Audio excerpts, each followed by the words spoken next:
చెల్లె ఏందే ఇంకా రెడీ కాలేదానే? నా పని ఉంది, బాబాయ్ దగ్గర దించేత్తపా. అబ్బా అన్న నాకు వెళ్ళాలని లేదన్నా, ఈ పండుగ ఇక్కడనే జరుపుకోవాలని ఉన్నది. కాదు చెల్లె, పిన్ని బాబాకి నువ్వు వస్తానని చెప్పిన, ఇప్పుడు రానంటే ఏమనుకుంటారు వాళ్ళు? అబ్బా అన్న నీ దసరాకి ఇక్కడనే ఉంటా, కావాలంటే దీపావళికి వెళ్తా. అమ్మ నువ్వైనా చెప్పే అన్నకి. లేదు బిడ్డ, పిన్ని బాబాయ్ ఏమని అనుకుంటారు, చెల్లె కోసం అని పోయి 2 రోజులు ఉండరా. అబ్బా ఏందమ్మా నన్ను అర్థం చేసుకోరు, నేను వెళ్ళనని చెప్తున్నా కదా అన్న, నేను వెళ్ళనని చెప్తున్నా కదా. సర్లే చెల్లె, నేను బాబాయ్ ఫోన్ చేసి చెప్తా కానీ నువ్వు ఇక్కడనే ఉండి. ఓకే అన్న, థ్యాంక్ యూ. సరే అమ్మా, సురేష్ గారు వస్తాడు, నేను పోయి కలెక్షన్ చేసుకుని వస్తాను.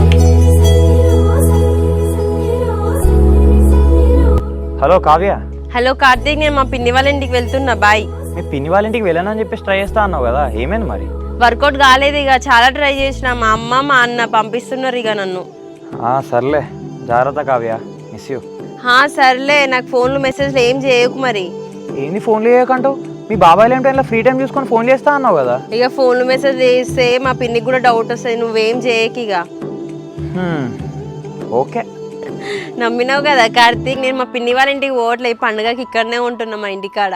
ఊరి నీ షాలో నీ పర్ఫార్మెన్స్కో దండం తల్లి, మొత్తాన్ని నమ్మినా అని చెప్పేసి నన్ను బాగానే ఆడుకుంటాను కదా. ఆడుకోవడం ఏం లేదు, నువ్వు ఎట్లా రియాక్ట్ అవుతావు అని చెప్పి బిస్కెట్ వేసిన అంతే. ఏమోలే, మొత్తానికైతే నువ్వు ఫెస్టివల్కి మనవులానే ఉంటాను, ఫుల్ హ్యాపీ. అంత హ్యాపీ ఎందుకో, నాకే ఈసారి మన విలేజ్లోనే ఉందాం అనుకున్నా పండుగకి. ఏదేమైనా నువ్వు మనవులానే ఉంటాను అంటే నేను ఫుల్ హ్యాపీ. రేపు కలుద్దాం ప్లీజ్.